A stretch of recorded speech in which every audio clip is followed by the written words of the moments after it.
Silent Guests. Chapter 2. The Promise.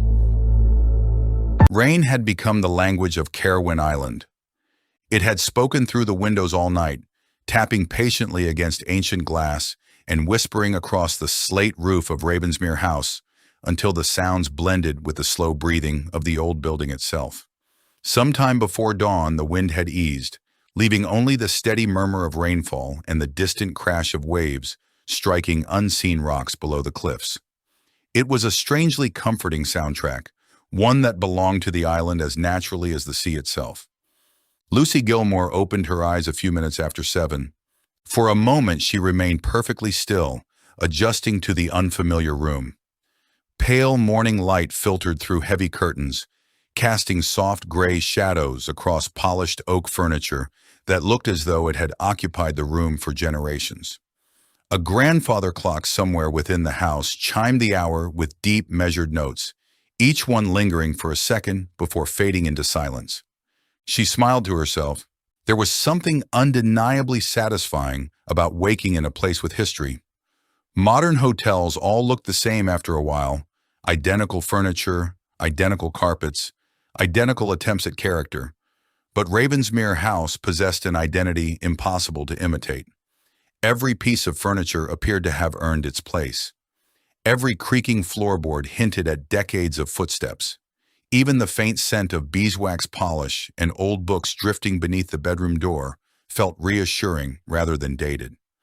Then Arthur's words from the previous evening resurfaced. "Tomorrow I intend to explain everything." Lucy sat upright. That single sentence had occupied far more of her thoughts than she cared to admit. Journalists were naturally curious people. Most spent their careers following threads other people overlooked, and Arthur Pembroke had dangled perhaps the most irresistible thread imaginable before a room full of strangers, before calmly sending them to bed. Each invitation had contained a different reason for attending. Every one of those reasons had been true. None had been the whole truth. Whatever Arthur intended to reveal later that morning had taken him 10 years to prepare. Lucy found herself wondering whether he had slept at all.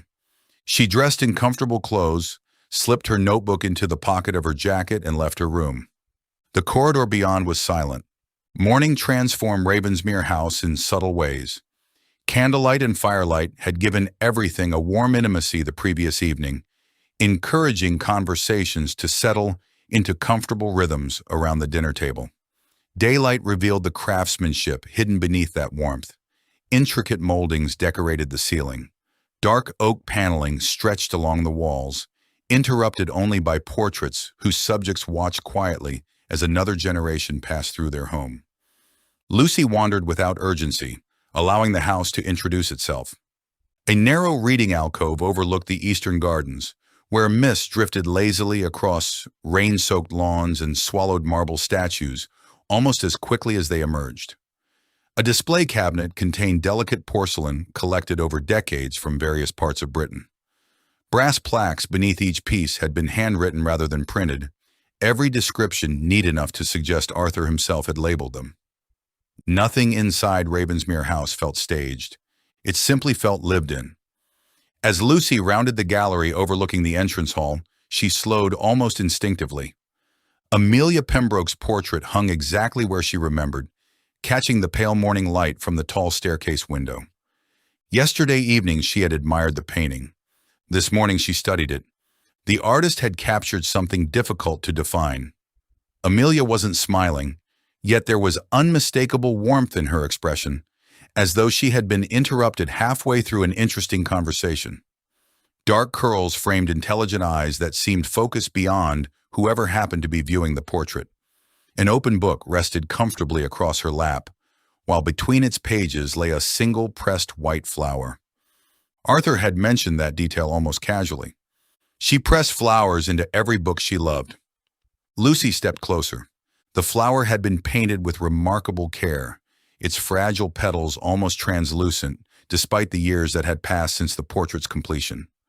Most visitors would probably overlook it entirely, yet once noticed, it became impossible to ignore. Most people never see the flower. The voice came gently from behind. Lucy turned to find Arthur standing at the far end of the gallery, carrying 2 steaming mugs. "I'm beginning to think that's intentional," she replied. Arthur smiled. "It is." He crossed the gallery and handed her one of the mugs. "Coffee? You're making me suspiciously fond of this place." "I'll consider that a compliment." They stood together before the portrait for several quiet moments. "I painted this after Amelia died," Arthur said eventually. Lucy looked at him. "You painted it?" "My first and last attempt at portraiture." "You've hidden that rather well." Arthur chuckled softly. "The professional artist was responsible for everything except the flower." Lucy looked back at the painting. "You added it afterwards." "I insisted." "Why?" Arthur's eyes remained fixed upon his daughter. "Because every photograph people chose after she died seemed determined to remember her achievements." He paused. "The awards, the interviews, the newspaper articles." He smiled sadly. "All perfectly accurate. But none of them reminded me who she really was." He lifted one finger towards the painted flower. "This did." Lucy understood immediately. To the world, Amelia Pembroke had been an investigative writer. To Arthur, she had been the daughter who wandered gardens searching for flowers small enough to preserve inside her favorite novels. "I think people are frightened of ordinary memories," Arthur continued quietly. "They assume remarkable lives should be remembered through remarkable moments." He shook his head gently. "The opposite has always seemed true to me." Lucy found herself looking at the portrait differently. Not as a memorial, as a father's memory. "My mother still keeps my school reports," she admitted. Arthur laughed. "There you are. They're mostly terrible. That won't matter to her." "No, it never does." The laughter faded naturally into comfortable silence. Rain traced slow paths down the tall window overlooking the staircase. Far below, the front door opened briefly before closing again, as Neil carried in a basket of fresh bread from the delivery shed beside the kitchens. Arthur watched him disappear down the corridor. "Neil has looked after this house for 23 years. He seems devoted to it." "He is." Arthur smiled warmly.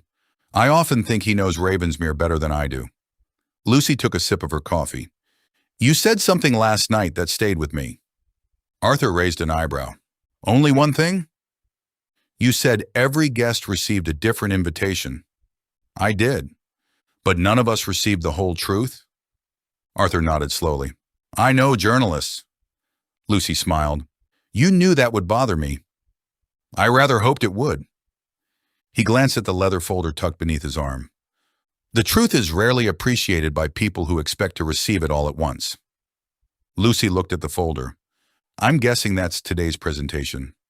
Arthur followed her gaze. "It is. You seem nervous." He laughed quietly.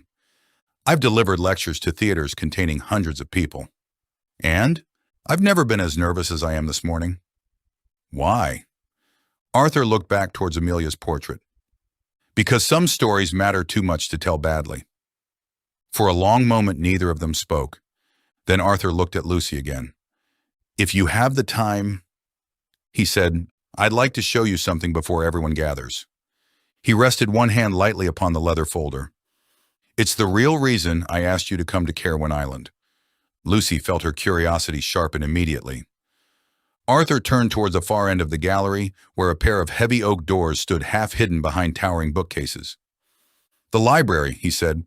"I think you'll understand why I needed a journalist." Arthur led Lucy along the gallery at an unhurried pace, one hand resting lightly against the polished banister, as though he had walked the route so many times he no longer needed to think about it. The heavy oak doors opened with surprising ease, revealing a room that immediately explained why Andrew Wallace had spoken of Ravensmere House with such enthusiasm. The library occupied almost the entire western wing of the house. 2 stories of dark oak bookshelves stretched towards an ornate plaster ceiling, interrupted only by tall arched windows overlooking the cliffs beyond.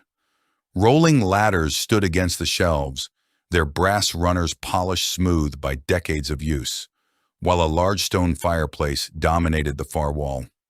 Despite the season, a modest fire burned inside, its warmth carrying the comforting scent of seasoned oak through the room. Leather armchairs surrounded a low table scattered with notebooks, loose papers, and several fountain pens, each positioned with the quiet precision of someone who valued order without becoming obsessive. Lucy stopped just inside the doorway. "My God." Arthur smiled, clearly pleased by her reaction. "I've found that to be the most common first sentence spoken in here." "You own all of these?" "I'm afraid so." "How many books?" "I stopped counting somewhere around 12,000. Lucy slowly turned, taking everything in. History filled almost every shelf. British political history, maritime archaeology, biographies, local parish records, military campaigns, Victorian engineering, philosophy, theology, literature, and collections of handwritten journals occupied row after row. There were newer books too, though they were vastly outnumbered by older volumes whose leather bindings carried the unmistakable patina of age. "It doesn't feel like a collection," she said quietly. Arthur nodded. "It isn't." "What is it?" "A conversation." Lucy looked at him. "Every author disagrees with another. Every generation rewrites the last one. Every book argues with the shelf beside it." He smiled warmly. "I merely provide the room." She laughed. "That's a very historian's answer. I've had many years to practice them."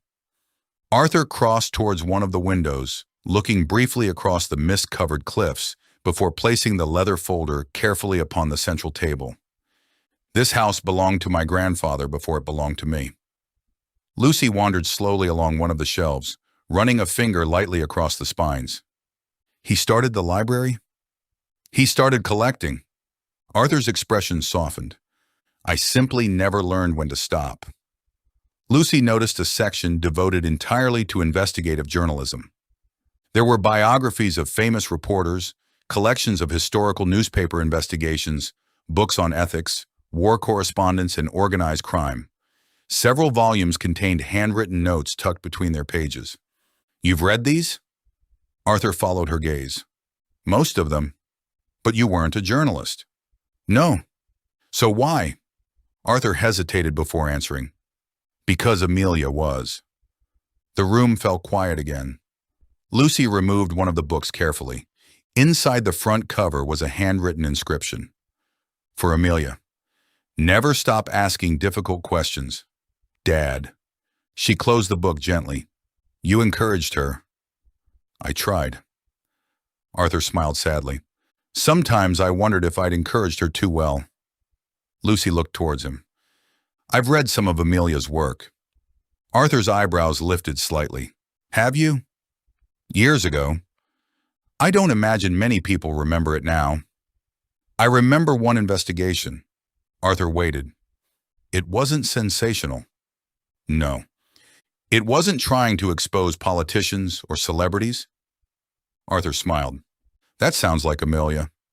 "It was about ordinary people." Lucy leaned against one of the shelves. Families whose stories had been forgotten. Arthur nodded almost imperceptibly. "She believed history belonged to everyone? Not just the people who ended up in textbooks?" "Exactly." His voice carried unmistakable pride. For a moment neither spoke. Rain continued to streak gently across the windows, while the fire settled with a quiet crackle behind them.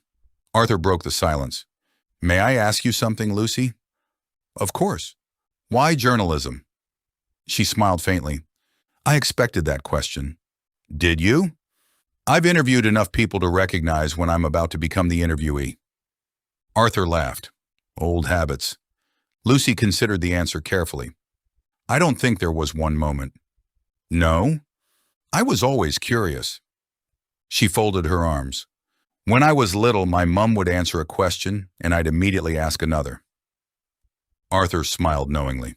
"My favorite kind of child." "My teachers disagreed."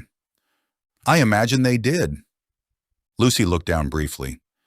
"Then, years later, someone I knew was blamed for something they hadn't done." Arthur remained silent. "The story spread through our town before anyone checked whether it was actually true." She shook her head slowly. "By the time the facts came out, it didn't matter anymore." No. Arthur finished the sentence softly. People rarely remember corrections. Lucy met his eyes.